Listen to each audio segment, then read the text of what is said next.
이 시대의 부장은 새로운 이 시대와 일하는 것에 자신이 있었습니다. 하지만 막상 함께 일을 하다 보니 사고와 행동이 기존의 직원과는 좀 다르다는 생각이 들기 시작을 했습니다. 그러니까는 자기중심적이라고 할까요? 혹시 여기까지 90년대생이니까는 말을 계속 들었을지 모른다고 다 그럴 수 있다고 넘겼습니다. 안 그래도 이 부장은 워낙 다양한 사람과 사건들을 겪을 때 늘 모든 일을 가능하다는 식으로 일을 이뤄왔던 것입니다. 누구나 허무당하는 것도 별로 좋아하지 않는 체질이고 직원 하나 놓고 사소한 언행까지 살피는 평가가 쉽지는 않았던 것입니다. 처음 일을 시작하는 누구나 다듬어져 있지 않기 때문에 다 실수한다고 너그럽게 보는 것입니다. 이 부장은 신입정의 직원이 조직에 적응하도록 일대 교육을 해야겠다고 생각을 했던 것입니다. 당연히 이대의 측면이니까 시간을 만들었다는 것이 아니었다고 합니다. 본인이 이 자리까지 오르며 성공할 수 있었던 노하우와 직장 예절 등 아주 상세하고 친절하게 며칠 동안 안내를 했던 것입니다. 그러다 보니까 이 신입 직원의 자세도 생각보다 나쁘진 않았다고 합니다. 이런 질문이 별로 없어서 조금 아쉬웠지만 특별히 문제될 것은 없었던 것입니다. 한국 사람은 질문 없는 게 어제 오는 일이 아니니까 열심히 감정하면서 들었겠지. 베테랑인 내가 얼마나 잘 가르치겠나. 그렇게 이 부장은 스스로 흐뭇해하면서 그리고 그 마지막 날 리더십 관련 책 한 권을 자비로 써서 신입 직원에게 설명했고 교육은 그렇게 잘 마무리된 듯 했습니다. 다음날 신입 직원이 이 부장에게 다가와 감사하다며 책 한 권과 메모를 건넸습니다. 이 부장은 다시 한번 속으로 자신의 칭찬했고 신입 직원이 기축하다는 생각까지 들었다고 합니다. 이 부장이 얼마 전에 관심 있게 읽어봤던 직장 내 세부활동 보고서가 떠올랐다고 합니다.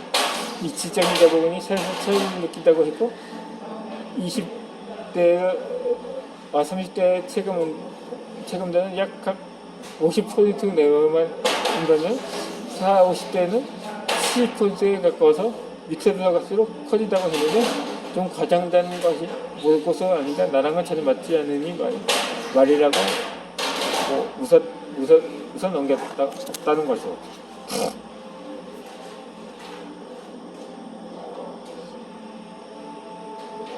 그런데 이 부장은 신입 직원이 선물한 재책적 부분을 적당히 정할 수가 없었다고 합니다. 전에는 말로 만들었던 90년대생의 원작이었습니다. 90년대 때문에 머리가 아프다며 넋두리했던 또래 부장들이 언급했던 그 책이었던 것입니다. 도대체 이 녀석은 왜 나에게 이런 책을 선물한 것이? 매번은 더 충격적이었다고 합니다. 부장님, 저를 저희 세대 좀 이해해 달라고 말입니다. 이에 충격을 받는 20대 부장과 1시간 넘게 인터뷰를 했다고 하는데 신세대를 맞지 않으면 생각지도 않게 전장을 치른 이 부장을 보니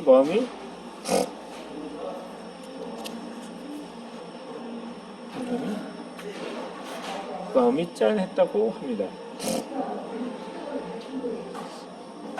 설령 세대 차이로 인한 문제가 아니라도 한 조직을 이끈 부장의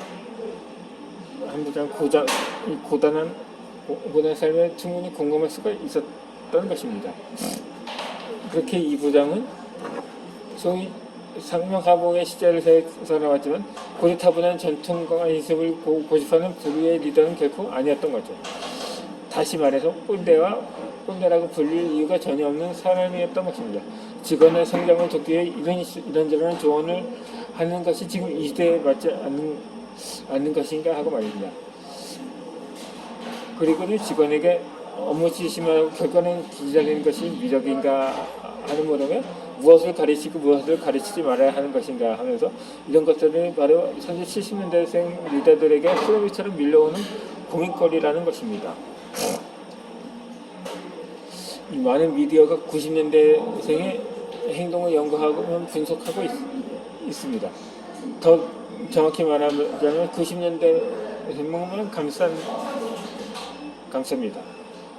나머지 세대들은 그저 그들을 더 공부하고 더 이해하고 더 존중하라고 말합니다. 무너뜨리만은 아닙니다. 상대적으로 지식과 건강 풍부한 기성세대가 새로운 세대를 이해하는 것이 더 빠를 수가 있다는 것이죠. 하지만 이렇게 기성세대에게만 짐을 지우는 상황이 언제나 합리적인 것인지 함께 고민할 문제입니다.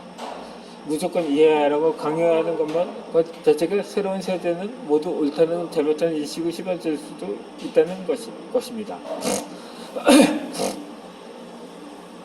그게 어느 회사든 고충함이 있습니다. 상사의 언행에 문제가 있다면 즉시 고발하라고 제주까지 만들어 놓은 시점입니다.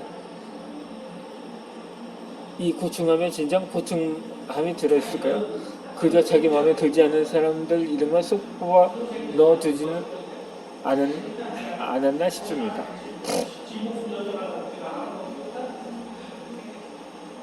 이는 모두에게 불리한 게임이 있는데 이런 지점 분위기는 긍정적으로 이러한 손실을 가져올 수가 있다는 것입니다. 살아있는 후배 교육을 포기하면 기업에 어떤 영향을 미칠까 몇 가지를 경험해 보도록 하겠습니다.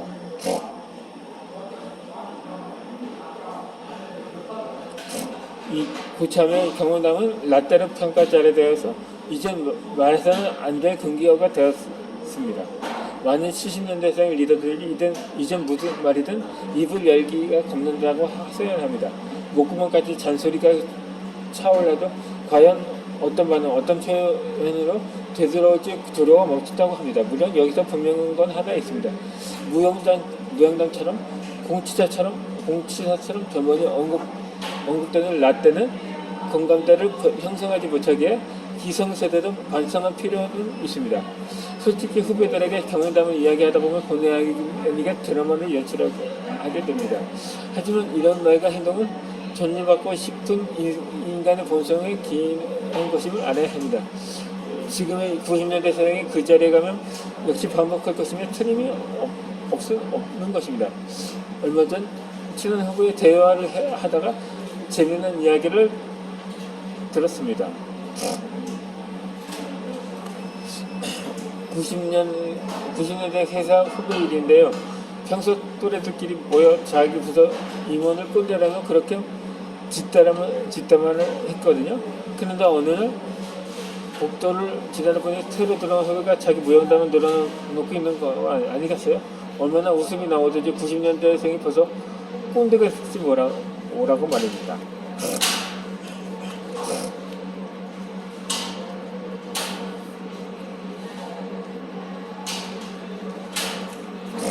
이 라떼는 후배들에게 잘 전달되면 차트키가 될 수도 있습니다. 하늘 아래 새로운 일은 없다는 말처럼 조직에서 일어나는 일의 상당 부분은 끝없이 반복되는 것들입니다. 그렇게 선배의 라떼는 후배의 아까운 시간을 잘하게 생산성을 올려줄 수 있는 차트키인 셈입니다. 동일한 시행착오를 하지 않는 그리고 소유적인 방법을 철수받는 것은 생산성과 직견을 한다는 사실을 주식시장에서 해본 후배 사람이라면 모두 공감합니다. 이 자신의 노화를 전전하지 않는 것은 어떻게 보면 진국이익입니다. 나의 소중한 경험이 잘 전달되는 얘기를 진정 원한다면 지금부터 방식을 바꿔 접근할 필요가 있습니다. 이때 주의해야 할 것은 나중에 더 자세하게 다루겠지만 표현 방식입니다. 아무리 소중한 경험이라고 해도 요령 없이 마구잡이로 공유해서는 효과가 없습니다. 만약 조합만 늘어놓기 시작하면 신세대는 실도 방패를 칠 것이기 때문입니다. 수도 있기 때문일 것입니다.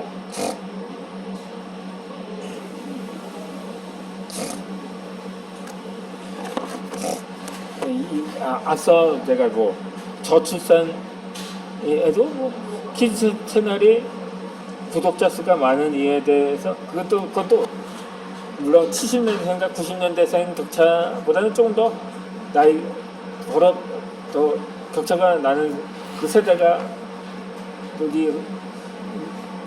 리더로 하는 말인데, 그러니까 70년대생 사실상 산후 제한 세대이기 때문에 한 2명, 그러니까 20대 20세 한 산후 제한 정책이 해제되면서 그때까지 좀 한 서너 명씩 낳는 사람들이 덜어 있었지만 그 윗세다, 그러니까 50년대생이나 60년대생까지 거슬러 올라오던 그 세대 사람들이야 뭐 평균 5-6명씩 낳던 세대인지라 90년대생 이후 세대들은 그러니까 지금 20-30대 세대들이죠. 한 명, 많게는 2명 낳지만 아예 혼인조차 거부하는 세대들을 보면 뭐 개인 이기주의자들이다. 나 혼자만 편하게 살고 즐기라는 의도라고 말하는 반면에 요즘 한참 추업난으로 한참 불만이 많은 세대라고 할 수가 있기 때문에, 그것 때문에 또 그러한 세대 간의 충돌이 발생하기 쉬운 여건이기도 한 거죠. 하지만 지금의 청년 세대는 결혼을 하지 않는 게